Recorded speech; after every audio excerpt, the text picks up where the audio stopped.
messieurs, bonsoir. Je suis ravie de vous retrouver pour cette nouvelle édition. Pensez bien sûr à la relayer et à l'agrémenter d'un petit pouce en l'air pour améliorer le référencement. Au programme ce soir, nous évoquerons la rencontre sur les négociations en Ukraine prévue en Turquie demain jeudi. Après le flou et la confusion entretenus par Emmanuel Macron, les rencontres devraient peiner à apporter des perspectives de sortie de crise. Nous continuerons avec le spectacle télévisuel d'Emmanuel Macron. Le président s'est offert plus de 3 longues heures de direct mardi soir. Les téléspectateurs ont plutôt zappé sa prestation lassante. Et puis pour terminer, nous reviendrons sur une question qui ruine les Français modestes au pire moment, les droits de succession. L'Ukraine aura-t-elle rendez-vous avec Istanbul ? 3 jours après les gesticulations d'Emmanuel Macron et ses partenaires européens, les pourparlers de paix sont toujours en suspens et les initiatives récentes semblent avant tout avoir rajouté du flou. Le point tout de suite. La réunion stambouliote va-t-elle faire un flop ? Demain jeudi, la Turquie devrait accueillir de nouvelles discussions pour organiser la paix en Ukraine. Une configuration suggérée au gré des échanges entre Donald Trump et Volodymyr Zelensky après les opérations enfumage d'Emmanuel Macron en fin de semaine dernière. Notons d'ailleurs dans ce cadre que le président français semble désormais surtout soutenu par la caste médiatique, comme on pouvait le constater lors de la tribune présidentielle mardi soir. Nos téléspectateurs se sont exprimés sur TF1+, et ils saluent votre action sur la scène internationale. 40% sont satisfaits des initiatives que vous avez prises depuis plusieurs semaines et depuis plusieurs mois. Un tabac, à en croire Gilles Boulot. Pourtant, 40% de prétendus satisfaits sortis du chapeau, ça fait surtout 60% d'insatisfaits, une majorité défavorable donc. Mais il faut se rappeler que la France dégringole au classement PISA, le calcul n'était donc peut-être pas si simple pour tout le monde. Pour vanter les mérites du président Macron sur le dossier ukrainien, il a aussi fallu compter sur l'excellent Darius Rochebin, venu pour l'occasion sans son acolyte Yakovlev. Dommage. Sans surprise, le chapitre sur la guerre en Ukraine a donc permis au président français de redire combien son homologue russe était méchant. Et à la question Vladimir Poutine sera-t-il présent en Turquie ? Voilà la réponse d'Emmanuel Macron. Je n'ai pas d'informations privilégiées. On s'en doute, la dernière fois qu'un échange a eu lieu avec Vladimir Poutine, peu de temps après l'entrée des troupes russes en Ukraine, Emmanuel Macron avait convié les caméras pour révéler les conversations. Pas étonnant que la diplomatie élyséenne ne permette que de voguer de diversion en diversion avec d'autres compères à la dérive comme Keir Starmer le Britannique ou le nouveau chancelier allemand mal élu, Friedrich Merz. Toujours est-il que, si tant est que l'affaire ukrainienne avance, elle avance sans le trio néoconservateur. C'est d'ailleurs ce que nous rappelle le spécialiste de la gestion de crise diplômé de l'école de guerre, Hervé Carès. On remarque que c'est une réunion tripartite, Russie, Ukraine, USA, et que les Européens ne sont pas présents. Ils sont donc hors jeu de la négociation, ce qui n'est pas étonnant. Ils n'ont pas vraiment de moyen de s'immiscer dans la négociation. Le seul moment où ils pourront s'immiscer dans la négociation, c'est lorsqu'on pourrait aborder le sujet des sanctions. Pour l'instant, la difficulté, c'est que dans cette négociation, il y a 2 parties importantes qui en fait jouent un jeu de poker menteur. Les dirigeants ukrainiens et les dirigeants russes, puisque pour différentes raisons, les deux n'ont pas intérêt à ce que les combats s'arrêtent rapidement. Les Russes parce qu'ils sont dans un élan militaire et il semblerait que de fait leur offensive d'été est débutée quand on observe ce qui se passe sur le terrain. Et ensuite, le gouvernement ukrainien, parce que en l'état, les Russes n'ont pas conquis tous les territoires qu'ils revendiquent, donc ça serait très difficile pour eux d'acquiescer aux revendications des Russes en l'état actuel. Les seuls qui sont vraiment partie prenante et très volontaristes dans la résolution de ces négociations et au moins le début d'une solution à cette guerre, ce sont bien sûr les Américains. Des Américains pressés d'en finir, contrairement aux belligérants directs donc. Une situation complexe qui ne facilite donc pas les pourparlers. Dans ce cadre, tout porte à croire que les rencontres en Turquie seront un rendez-vous de discussion sans plus ni moins d'importance que les précédents. Ce que l'on peut remarquer dans cette forme d'enfantillage diplomatique, c'est que d'abord le président Trump ne se déplace pas, parce qu'il envoie Marc Rubio, ce qui laisserait entendre que le président Trump a eu des informations de la part des Russes selon lesquelles le président Poutine ne se déplacerait pas. Donc je pense que le président Zelensky ne se déplacera pas pour d'abord ne pas être le seul chef d'État à être présent à cette négociation. Et ensuite, ne l'oublions pas, parce qu'il a signé un décret et qui est toujours en vigueur, interdisant de négocier directement avec le président Poutine. Un point qui complique donc particulièrement la donne et nuance considérablement les déclarations d'intention du président ukrainien. Quoi qu'il en soit, malgré le déni de réalité des Européens, Emmanuel Macron en tête, la situation sur le terrain militaire est la seule à véritablement pouvoir orienter les négociations de paix. Faute de cette vision pragmatique et réaliste, tout porte à croire qu'aucune discussion ne pourra aboutir sérieusement vers la paix. Si vous voulez, c'est très difficile d'arriver à des premiers échanges, puisque les prérequis de chacun des belligérants directs ne sont pas reconnus par l'autre. Les Ukrainiens se comportent comme s'ils avaient l'avantage militaire sur le terrain, qu'ils ne reconnaissent aucun des gages territoriaux conquis par les Russes. Et les Russes, eux, réclament l'intégralité des territoires qu'ils ont en accès, mais qui n'ont pas encore intégralement conquis. C'est impossible. Et pourquoi les Ukrainiens demandent 30 jours de cessez-le-feu sans condition, aucun belligérant en situation de suprématie ne l'accepterait, notamment les Russes, tout simplement pour permettre à leur armée de souffler et de se réorganiser. Donc militairement, ça serait absurde que les Russes acceptent. Pour l'instant, c'est le sort des armes qui risque de solutionner ce conflit, alors peut-être avec une négociation finale, mais si le sort des armes décide de l'issue de ce conflit, il sera très défavorable à l'Ukraine, puisque potentiellement les Russes pourraient, par les armes, conquérir plus de territoires que ceux qui les revendiquent actuellement. Les avancées vers la paix semblent donc toujours dans une forme d'impasse, une impasse qui engendre toujours plus de morts aux portes de l'Europe, une situation qui ne pourra cesser sans un retour au réel qu'Emmanuel Macron et ses amis contribuent à écarter de Volodymyr Zelensky, comme Boris Johnson au moment où la paix était en passe d'être signée en Turquie en 2022. Très long et très pénible. Nous avons suivi pour vous l'intervention télévisée d'Emmanuel Macron. Le président de la République a une nouvelle fois parlé pendant des heures dans un exercice éculé et finalement peu suivi. Olivier Frère-Jacques. La chute pour son intervention télévisée de mardi. Le président de la République a fait son pire score en la matière depuis le début de l'année. Avec moins de 5 millions de téléspectateurs, il se trouve très loin de ses scores précédents. 17,5 millions en décembre, près de 10 millions pour ses vœux. 8,7 millions pour ses annonces de référendum de la mi-janvier ou encore plus de 15 millions de téléspectateurs début mars. Les Français se lassent. Pas le président. Pendant près de 3 heures, Emmanuel Macron a fait le spectacle en assénant ses éléments de langage.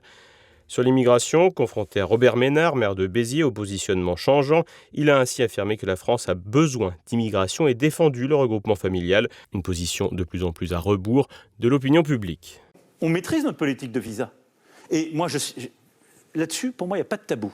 Mais nous sommes un pays aussi, merci d'avoir nuancé le propos, qui a besoin d'immigration, qui a une histoire d'immigration, mais on veut la contrôler. Le cœur, pour moi, du problème, c'est qu'on met toujours les gens qui arrivent au même endroit.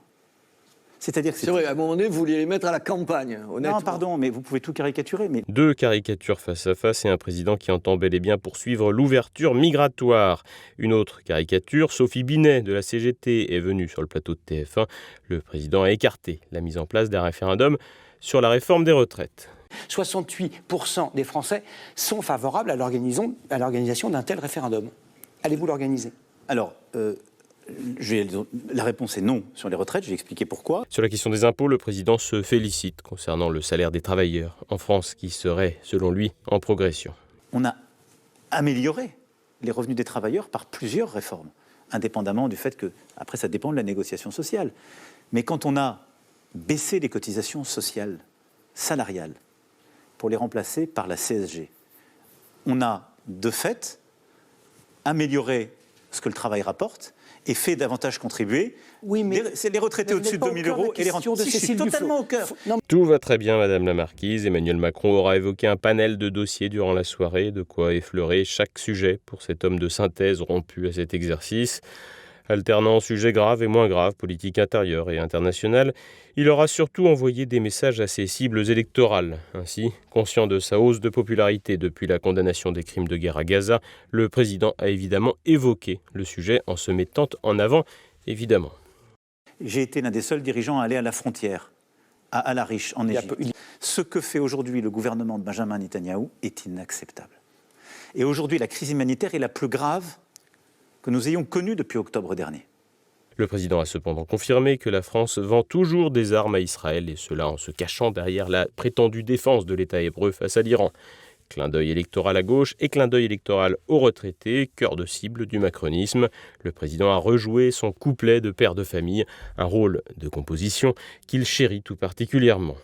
Nos jeunesses, en effet, ont vécu durant ces années, je pense, une transformation. D'abord, le monde est devenu beaucoup plus dangereux, beaucoup plus imprévisible, et elles ont été confrontées à ça de plein fouet. Vous l'avez dit, climat, terrorisme, parce que ce sont les générations qui ont vécu le terrorisme sur notre sol. Les réseaux sociaux, et j'insiste là-dessus. Le président a également évoqué, sans se montrer très clair, la crise sanitaire qui a été un facteur aggravant pour la santé mentale des jeunes, et cela sans évidemment évoquer la responsabilité de l'exécutif qui a menti sur l'usage du masque, qui a menti sur l'obligation vaccinale et qui a enfermé des jeunes en bonne santé chez eux. Au rayon des propositions, le président a une nouvelle fois évoqué sa lubie du moment, les référendums. Et je souhaite qu'on puisse organiser une consultation multiple, c'est-à-dire plusieurs référendums en même temps dans les mois qui viennent. Il y a plusieurs sujets qui peuvent faire. On a des réformes institutionnelles qui sont à prévoir, on a des grandes réformes économiques qui peuvent être portées. Des référendums, notamment sur la fin de vie, qui a fait l'objet d'un petit moment de propagande avec une vidéo circonstanciée avec un vieux journaliste voulant se faire piquer. Le joujou référendaire du président revient donc sur le devant de la scène, mais toujours rien de concret. La prestation présidentielle n'aura pas rassemblé beaucoup de téléspectateurs et probablement pas convaincu grand monde. Elle aura été ponctuée d'un engagement flou et un peu ridicule qui aura au moins fait le plaisir des groupies macronistes. Et en bonus, le président nous a gratifié d'un nouveau suspense, cette fois-ci pour un hypothétique retour en 2032. Restez libres. Une armée plus forte, une économie plus indépendante, une jeunesse protégée et éduquée, nous y arriverons. Dans les 2 années qui viennent, c'est un engagement que vous prenez, que vous datez et que vous signez. Vous dites solennellement ce soir que vous ne vous représenterez pas en 2032. Constitutionnellement, vous en auriez le droit. Mais vous êtes quand même incroyable de vouloir me liquider. Quand j'aurai fini, je réfléchirai à la suite. Et à ce moment-là, je pourrai vous répondre. Mais aujourd'hui, je n'y ai pas réfléchi. Le patrimoine familial, terrain de convoitise de l'État. Alors que la transmission et la succession sont fiscalement onéreuses, les velléités de réforme sont toujours au point mort. Explication, Renaud de Bourleuf. Le patrimoine des Français se délite de génération en génération. En France, 60% du patrimoine est issu d'héritage, ce qui conduit le journal Le Monde à la conclusion, bien rapide, que nous sommes une société d'héritiers. Un constat loin d'être réaliste, tant le patrimoine est réparti de manière inégale. La moitié des Français hériteront de moins de 70 000 euros, tandis que les 1% des bénéficiaires les mieux lotis reçoivent en moyenne 4,2 millions d'euros net de droits. Précisons que 80% des Français ne reçoivent aucune donation du vivant, que parmi ceux qui héritent, 9 sur 10 touchent moins de 100 000 euros au cours de leur vie. De plus, ceux qui touchent de maigres héritages se retrouvent souvent contraints de vendre la maison ou l'appartement de leurs parents pour s'acquitter des droits de succession. Et ce, alors que la génération précédente avait déjà payé divers impôts pour ce même bien, taxes foncières, d'habitation ou encore sur les résidences secondaires. La France est le 3e pays de l'OCDE qui taxe le plus les héritages, après la Belgique et la Corée du Sud. Après un abattement de 100 000 euros pour les successions et donations entre parents et enfants, et de 31 865 euros pour les donations indirectes, grands-parents et petits-enfants, ou oncles et neveux par exemple, il y a 7 tranches d'imposition.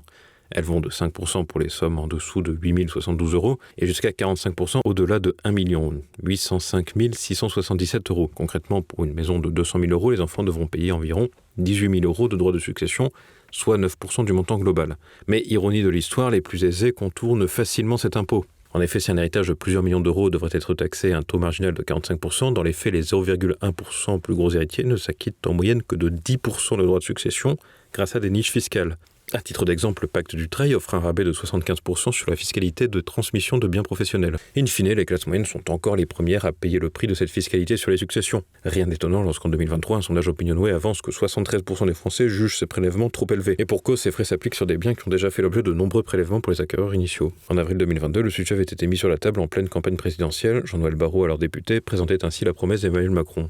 Dans les 5 ans qui viennent, nous allons continuer de baisser les impôts et en particulier l'impôt sur les successions pour tenir compte de l'augmentation des prix de l'immobilier, de l'évolution de la structure des familles et pour faire en sorte que 95% des Français puissent transmettre le fruit de leur travail à celles et ceux qui leur sont chers. Il s'agissait seulement d'augmenter de 50 000 euros l'abattement pour les successions en ligne directe par enfant et d'instaurer un abattement de 100 000 euros pour les successions en ligne indirecte. Une promesse de campagne loin d'être révolutionnaire qui a vite été oubliée, mais remis sur la table par Emmanuel Macron lors de l'émission télévisée de mardi soir. Je pense que la clé, c'est qu'on aide davantage nos compatriotes à constituer un patrimoine plus important au cours de leur vie. Donc là aussi, je pense que la réponse, elle n'est pas dans les taxes. La réponse, elle est dans notre capacité à avoir plus de mobilité sociale. Un enfumage complet sur la question qui ne date pas d'hier. La question des successions semble un serpent de mer bien trop rentable pour l'État, pour que les politiques s'en saisissent. Et nous partons à présent faire le tour de l'actualité en France. Bayrou à la question. Ce mercredi, le Premier ministre devait répondre aux nombreuses interrogations le concernant dans l'affaire Betaram devant la commission d'enquête parlementaire dédiée. Alors que plus de 200 plaintes ont été déposées au parquet de Pau pour des violences physiques, psychologiques et sexuelles par d'anciens élèves, le témoignage sous serment du Béarnais était particulièrement attendu. En effet, la fille du Premier ministre, scolarisée dans l'établissement, a affirmé avoir été victime à la fin des années 80, tout en expliquant qu'elle n'en avait pas dit mot à son père. Problème, d'autres témoins plus indépendants affirment que François Bayrou était non seulement informé des lourdes dérives qui avaient lieu à Betaram, mais était aussi intervenu dans le dossier. C'est ce qu'avait déclaré le gendarme Alain Otang au sujet de la procédure contre le père Caricart, visé par des plaintes. La présentation était prévue à 14h. Donc moi j'étais là à 14h avec Pierre Caricart. Monsieur Meyrand m'attendait à la porte de son bureau et il m'a dit: Monsieur Ontan, la présentation est retardée. Le procureur général demande à voir le dossier. Il y a eu une intervention de Monsieur Bayrou. Est-ce que c'est une situation que vous aviez déjà rencontrée au moment où vous présentez quelqu'un qui sort de garde à vue à un juge d'instruction? J'ai eu à présenter des gens beaucoup plus dangereux que Pierre Caricart. Jamais il ne m'est arrivé qu'un magistrat instructeur me dise que le procureur général voulait voir le dossier. D'ailleurs, le code de procédure pénale, à ce moment-là, ne donne aucun rôle au procureur général. Et le procureur général intervient, vous dit le juge Mirande, sur demande de François Bayrou. En 1998, pour le rappeler, François Bayrou est président du conseil départemental des Pyrénées-Atlantiques et député des Pyrénées-Atlantiques. Oui, tout à fait. En cas de revirement du Premier ministre devant la commission d'enquête, l'affaire pourrait inciter les parlementaires à censurer le gouvernement. Le Sénat vote l'expulsion des associations immigrationnistes des CRA. Lundi, la Chambre haute a voté le retrait de la mission de conseil juridique aux clandestins dévolue aux associations présentes dans les centres de rétention administrative. Ce rôle devrait de nouveau revenir à l'Office français de l'immigration et de l'intégration, l'OFII, un organisme placé sous la tutelle du ministère de l'Intérieur. Rappelons qu'actuellement, 5 organisations sont mandatées par l'État pour intervenir dans les CRA. La CIMAD, France Terre d'Asile, Forum Réfugiés, l'ASFAM et Solidarité Mayotte. À titre d'exemple, la CIMAD reçoit chaque année 6,5 millions d'euros de vos impôts pour empêcher les clandestins de partir en faisant échouer les OQTF. Elle avait notamment à son palmarès d'avoir fait échouer l'expulsion d'un certain Mohamed Mougouchkov, futur assassin de l'enseignant Dominique Bernard à Arras. La mesure votée par le Sénat va passer à l'Assemblée nationale. Reste à savoir si elle sera validée par les députés ainsi que par le Conseil constitutionnel.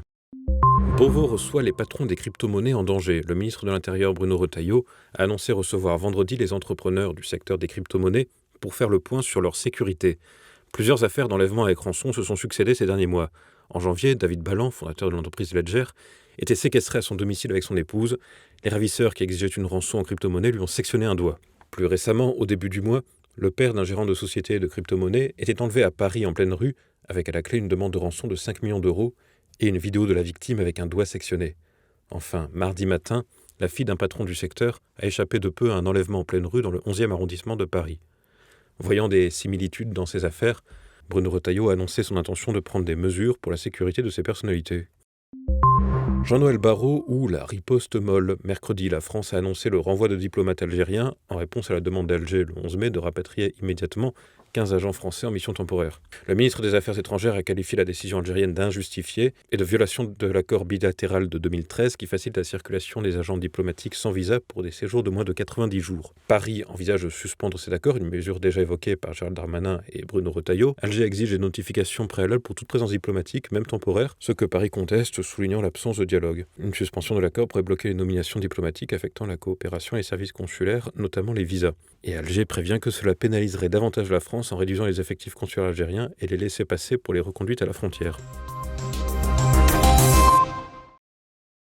Et à présent, l'actualité internationale. Tournée des popotes dans le monde arabe pour Donald Trump. Le président américain a été reçu en grande pompe par MBS Mohammed Ben Salman, le prince héritier d'Arabie Saoudite. Mardi, à Riyad, il a signé un partenariat économique stratégique avec la monarchie saoudienne Et la Maison-Blanche évoque des investissements de 600 milliards de dollars, incluant 142 milliards pour des équipements militaires dits de pointe, le plus gros contrat de défense de l'histoire, 20 milliards pour des infrastructures d'intelligence artificielle et des accords technologiques de 80 milliards impliquant notamment Google. Accompagné d'Elon Musk, Donald Trump a vanté cette diplomatie transactionnelle. Et si la lune de miel avec l'Arabie Saoudite n'est pas étonnante, le lendemain, Donald Trump a pu en surprendre plus d'un en rencontrant le président syrien Ahmad al-Shara, également à Riyad, et cela une semaine après qu'Emmanuel Macron l'a reçu à l'Élysée. Les États-Unis ont levé les sanctions contre Damas, une décision soutenue par MBS qui vise à relancer l'économie syrienne et à renforcer l'autorité de Damas. La rencontre, brève et informelle, s'est tenue avant une réunion du Conseil de coopération du Golfe, malgré les réticences d'Israël, et alors que des hommes d'affaires américains d'origine syrienne commencent à investir dans le pays. L'hécatombe se poursuit à Gaza. Selon la défense civile de l'enclave palestinienne, une trentaine de morts supplémentaires sont à déplorer après les dernières frappes israéliennes sur le camp de Jabalia, dans le nord de Gaza. 4 autres auraient péri en marge de Khan Younes, au sud de la zone où les Palestiniens seront pourtant sommés de se regrouper si le plan de conquête de Netanyahou est lancé. Rappelons que depuis près d'un mois et demi, Gaza est soumise à un blocus total et ne reçoit plus aucune aide humanitaire. Selon les agences des Nations Unies présentes sur place, les 3/4 des habitants de la zone sont au stade 4 et 5 sur 5 sur l'échelle des crises alimentaires. La Commission européenne condamnée pour le Pfizer-Gate, c'est un premier petit pas qui doit donner un espoir à la justice. Ce mercredi, le tribunal de l'Union européenne a estimé que le refus d'Ursula von der Leyen, présidente de la Commission, de divulguer ses échanges par SMS avec Albert Bourla, le patron de Pfizer, pour négocier les contrats d'injection était illégal. En d'autres termes, la Commission européenne n'avait pas le droit de refuser l'accès aux messages en question, notamment à la journaliste du New York Times qui les a réclamés. Cette décision est une première, néanmoins, elle n'aboutit pour l'heure qu'à une condamnation de l'exécutif européen à payer des frais de justice. Ce sont donc les contribuables qui paieront en réalité. C'est toutefois une première sanction quant aux agissements de von der Leyen qui pourrait faire l'objet par la suite de poursuites pénales. Pèlerinage autour de la sainte patronne de l'Espagne. Depuis dimanche, le tombeau de Sainte Thérèse d'Avila est ouvert au public dans la basilique d'Alba de Tormes, près de Salamanque. Le corps de la religieuse catholique a la particularité d'être incorrompu, c'est-à-dire que sans explication rationnelle, le corps reste dans un état intact depuis sa mort. La dernière présentation du corps de Sainte Thérèse avait eu lieu en 1914. L'accès au tombeau est possible jusqu'au 25 mai. Ayant vécu au XVIe siècle, Sainte Thérèse d'Avila a durablement marqué l'Église sur l'ensemble du continent européen par sa fondation de couvent et sa réforme de l'ordre du Carmel, une communauté de moniales très présente en France. Voilà, nous approchons de la fin de cette édition. Ce soir, dès 20h, retrouvez un nouveau numéro de Bistro Liberté. Éric Morillo et ses invités débattent des polémiques autour du conflit israélo-palestinien. Thierry Ardisson qui a affirmé Gaza c'est Auschwitz. Alors comment vous avez réagi? Vous connaissez bien. Moi, j'ai des rapports d'extrême franchise avec Thierry, donc quand il y a des choses qui me déplaisent, je lui dis. Il se trouve que Thierry est en promo, et quand il est en promo, il casse souvent la vaisselle. Non, mais c'est dit avec une certaine spontanéité, et moi j'ai horreur d'une forme de macartisme un peu ambiant qui considérait que Thierry Ardisson n'aurait pas le droit à la parole et qu'il devrait être censuré. C'est proprement scandaleux. Ces propos n'ont rien de condamnable en soi. Parce que pour vous, LFI, c'est un parti, par exemple, comme beaucoup le laissent entendre, qui cache des antisémites. Il les cache pas, il les met en avant. C'est pas si vrai que l'antisémitisme serait particulièrement à droite, serait l'apanage de l'extrême droite, mais qu'en fait, l'extrême gauche et même une bonne partie de la gauche, effectivement, traînent un certain nombre de boulets. Est-ce que votre combat pour la Palestine, il inclut aussi une condamnation des régimes islamistes ou autoritaires dans la région ? Bien sûr. D'ailleurs, il y a des... Je les ai jamais entendus. Pardon ? Personne dit ça. On vous entend jamais parler de dénoncer la charia. Quand est-ce que vous êtes solidaire des Palestiniens qui sont allés défiler pour dénoncer et dire Hamas dehors ? Tant que l'Occident, placé sous l'égide, sous l'hégémonie de la Pax Americana, continuera sa politique de prédation au Proche-Orient, cette politique qui a fait des millions de morts. Parce que quand vous dites qu'il y a des personnes qui sont assassinées, quand vous parlez du terrorisme djihadiste. Certes, mais quand on fait un ratio quantitatif, dans les proportions, je veux dire, c'est sans commune mesure. Également au programme de votre soirée, Perles de culture, Anne Brassier reçoit Philippe Hemsen pour sa biographie de l'écrivain Jean Raspail, l'auteur du Camp des Saints. Et puis, vous partirez au cinéma également en compagnie de Renaud de Bourleuf. C'est à présent la fin de cette édition. Merci à tous pour votre fidélité. Bonne soirée et portez-vous bien.